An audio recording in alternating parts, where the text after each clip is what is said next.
Hello छात्रों, तो कैसे हैं आप लोग। आशा करता हूं कि आप लोग बढ़िया होंगे और अपनी पढ़ाई को पूरा कर रहे होंगे। तो छात्रों, आज भी हमारा वही क्लास है, 9th क्लास का प्रश्नावली 1.2। ये जो प्रश्नावली है वो है 1.2, क्योंकि 1.1 हम लोग पढ़ चुके थे।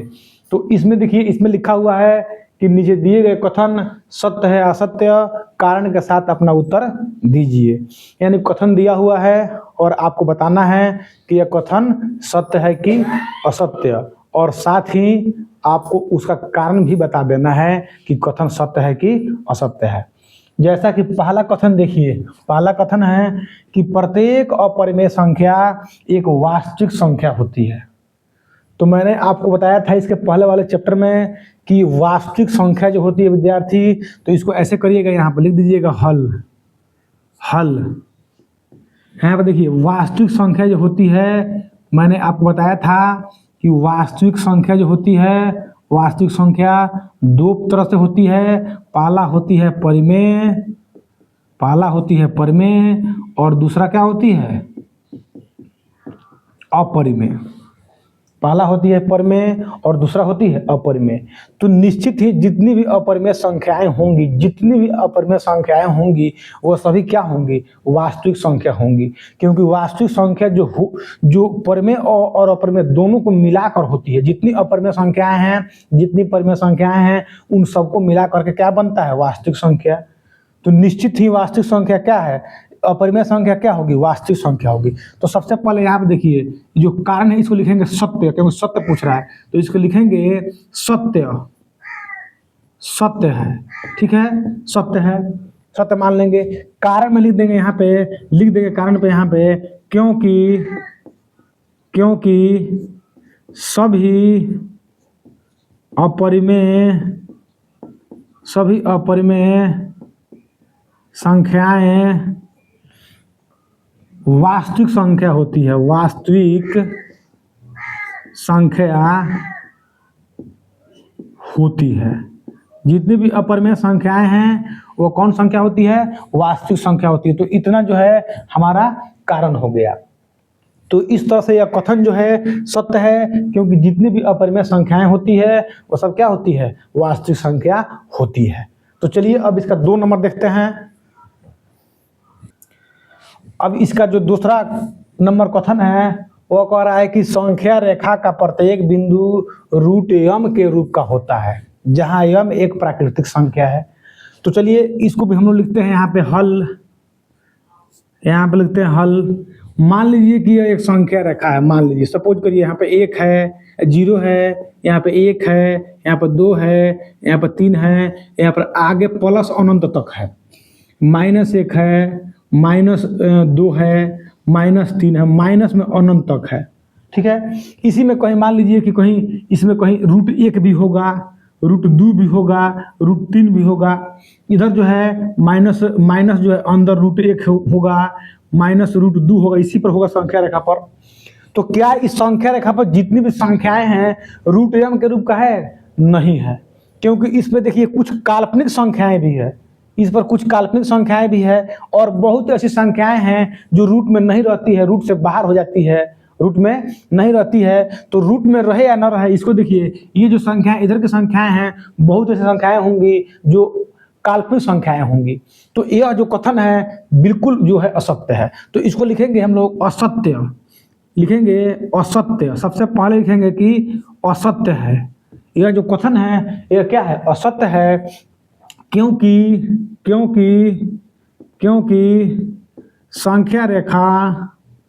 संख्या रेखा पर प्रत्येक बिंदु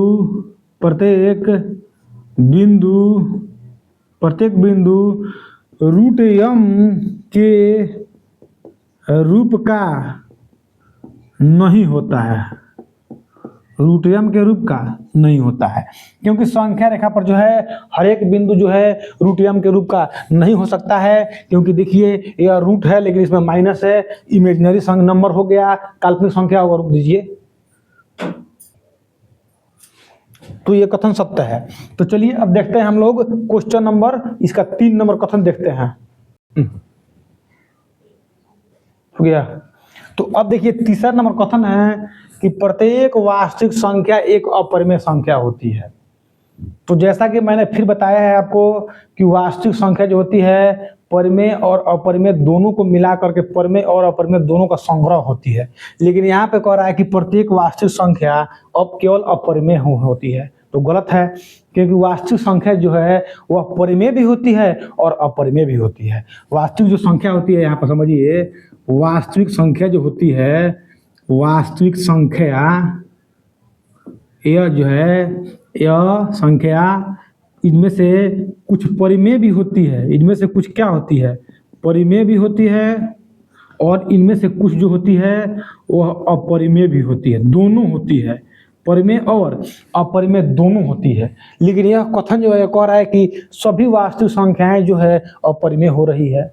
इसका मतलब यह कथन गलत है। तो यहाँ पर लिखेंगे हल लिख देंगे असत्य, असत्य है। पहला जो जवाब होगा हमारा वो होगा कि असत्य है, यह जो कथन है ये असत्य है। कारण में लिखेंगे यहाँ पे क्योंकि वास्तविक संख्या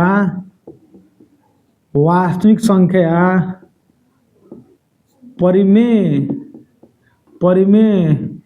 व अपरिमेय, परिमेय और अपरिमेय दोनों को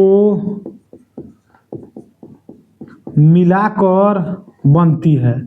दोनों को जो है मिलाकर के क्या बनती है, वास्तविक संख्या। सिर्फ अपरिमेय से नहीं बन सकती है, उसमें परिमेय और अपरिमेय दोनों होता है। तो चलिए अब हम देखते हैं क्वेश्चन नंबर 2 को। अब जो है इसका दूसरा नंबर जो क्वेश्चन है कि क्या सभी धनात्मक पूर्णांकों का वर्गमूल अपरिमेय होते हैं? यदि नहीं तो एक ऐसी संख्या का उदाहरण दे जो परिमेय हो। तो यह जो कथन है, कथन नहीं है बल्कि इसको आपको हल करना होगा। तो सबसे पहले लिखेंगे इसमें हल। देखिए जितने भी धनात्मक पूर्णांक है वो अपरिमेय नहीं होते हैं। जैसे कि मैं आपको यहाँ पे समझाता हूँ। देखिए संख्या रेखा है, मान लीजिए ये संख्या रेखा है, यहाँ पे 0 है, यहाँ पे मान लीजिए कि √1 है, यहाँ पे मान लीजिए √2 है, यहाँ पे मान लीजिए √3 है, यहाँ पे मान लीजिए √4 है। इस तरह से आगे है। सिर्फ हम लोगों को धनात्मक संख्या की बात करना है, ऋणात्मक नहीं बात करना है, ठीक है ना। तो धनात्मक संख्या मान लीजिए कि सभी संख्याएं रूट में मैं दे रहा हूँ। तो बताइए ये √1 है, तो √1 को हम लोग 1 लिख सकते हैं। तो बताइए इसमें वर्गमूल कहाँ रहा, वर्गमूल निकल गया। √4 है, इसका भी वर्गमूल निकल जाएगा, 2 हो जाएगा। तो जितनी भी संख्याएं हैं वह रूट में नहीं है। जितनी भी संख्या रेखा पर जितनी संख्याएं हैं रूट में नहीं रह सकती है, क्योंकि √4 का वर्गमूल 2 होता है। तो लिखेंगे नहीं सभी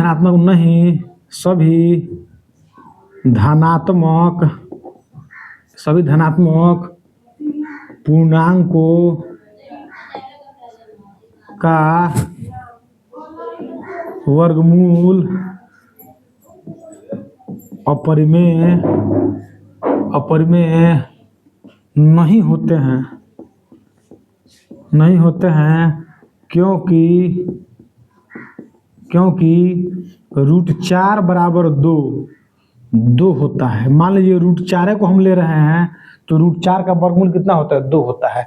आप √9 को भी ले सकते हैं, √9 बराबर 3 होता है। तो √4 बराबर 2, देखिए √4 का वर्गमूल 2 हो गया। तो जितनी भी कह रहा है कि जितनी भी संख्याएं हैं, धनात्मक संख्या है, संख्या रेखा पर सभी का वर्गमूल रूट में ही रहता है, सभी रूट में रहते हैं। तो सभी रूट में नहीं रहते हैं। जैसे देखिए √4 का वर्गमूल 2 होता है, तो यह कथन भी क्या है, असत्य है। तो लगभग ये भी छोटा ही सवाल था, ऑब्जेक्टिव टाइप का ही था। चलिए अब देखते हैं हम लोग क्वेश्चन नंबर 3 को। अब इसका लास्ट जो सवाल देखिएगा, √3 वाला सवाल जो है 3 नंबर, वो कह रहा है कि दिखाइए कि संख्या रेखा पर √5 को किस प्रकार निरूपित किया जा सकता है। ठीक है, तो इसके लिए आप लोगों को अपना औजार बॉक्स जो है, इंस्ट्रूमेंट जो है रखना होगा और उसी से आपको बनाना होगा। लेकिन मैं अपने औजार बॉक्स से बनाऊंगा, मेरा तो यही औजार बॉक्स है। तो देखिए इसके लिए आपको अपने पेंसिल से सीधा जो है लाइन एक बनाना पड़ेगा, स्केल रख करके। यहाँ पे मान लीजिए 0 है, मान लीजिए यहाँ पे 0 है, यहाँ पे मान लीजिए 1 है, यहाँ पे मान लीजिए 2 है, यहाँ पे मान लीजिए 3 है, इस तरह आगे है। हमें आगे जाने की जरूरत नहीं है, हमारा काम जो है इतना ही से चल जाएगा। इधर -1 भी लिख सकते हैं आप, -2 भी लिख सकते हैं, ठीक है, लेकिन उतना ज़्यादा हम लोग को लिखने की जरूरत नहीं है। यह जो है 0 है, इस बिंदु को हम ए भी मान सकते हैं, ठीक है, इस बिंदु को हम लोग ए मानते हैं। चलिए इस बिंदु को ए मानते हैं। देखिए √5 लाना है, √5, तो √5 लाना है तो आप अगर आप 2 ले लेते हैं, 2, तो 2 का स्क्वायर करेंगे, 2 दूना 4, तो 2 लेते हैं क्योंकि √5 का जो मान होता है 2 दशमलव समथिंग होता है, 2.23 के करीब में होता है।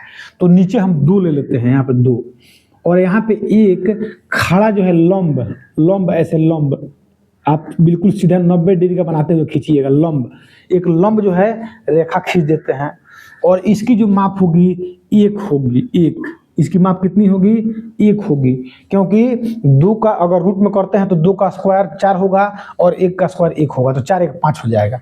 और यहाँ से इसको हम मिला देते हैं, ऐसे मिला दिए। इसको हम लोग मान लिए, अगर इसको ए मानते हैं तो इसको हम लोग सी मानते हैं, और इसको हम लोग बी मानते हैं, ठीक है। तो इसको हम इस कथन को ऐसे लिख सकते हैं, देखिएगा यहाँ पे जो OA जो है, OA 2 है, और BC जो है वह 1 इकाई है। OA जो है 2 इकाई है और BC जो है 1 इकाई है।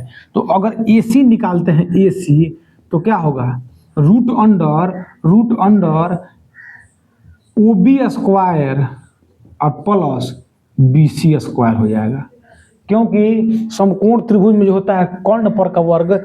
ऐसे आप इसको क्या करिए, एक बार ऐसे लिख दीजिए, ठीक है ना, एक बार ऐसे लिख दीजिए इसको, एक बार आप इसको ऐसे लिख दीजिए, चूंकि कर्ण का स्क्वायर बराबर लंब का स्क्वायर प्लस आधार का स्क्वायर। तो इसी बात को हम लोग ऐसे लिख सकते हैं, कर्ण जो है यहाँ पे AC है, AC का स्क्वायर, और लंब जो है, लंब इसको लिख सकते हैं, तो OB ले लेते हैं, OB का स्क्वायर, और आधार इसको मान लेते हैं तो BC का स्क्वायर। अब जो है AC निकालना होगा तो यहाँ पर रूट चढ़ जाएगा, OB square plus BC square. तो OB का मान देखिए 2 है और BC का मान 1 है, तो देखिए 2 दूना 4 और 4 और 1 कितना होता है, 5। तो इसका मतलब जो है यह AC जो है वह कितना आ गया, √5 आ गया, AC जो है √5 आ गया। तो अब एक परकाल ले लेंगे, औजार बक्स में जो परकाल होता है उसमें पेंसिल डाल लेंगे, और परकाल के मुंह को यहाँ पर रखेंगे, और यहाँ पे रख के ऐसे घुमा देंगे, ऐसे यहाँ पर रख के ऐसे घुमा देंगे तो ऐसे ही ना आएगा, देखिएगा ऐसे आएगा, यहाँ पे आएगा। तो यही जो है यहाँ से यहाँ तक हो गया विद्यार्थी, √5 हो गया। यहाँ से इसको D मान लेते हैं, तो यही जो है OD हो गया √5, उसे भी √5 ही होगा, क्योंकि वृत्त के केंद्र है और ये परिधि है, तो कहीं भी लेंगे तो √5 ही होगा। तो यहाँ से O से लेकर D तक जो है √5 हो गया। तो इसी को हम लोग संख्या रेखा पर दिखाना था। तो आज का यही क्लास था, इसमें 3 तो क्वेश्चन थे। तो आज का जो क्लास है ख़त्म हुआ, तो फिर मिलते हैं अगले क्लास में। तब तक अपने सवाल को देखते रहिए, ठीक है।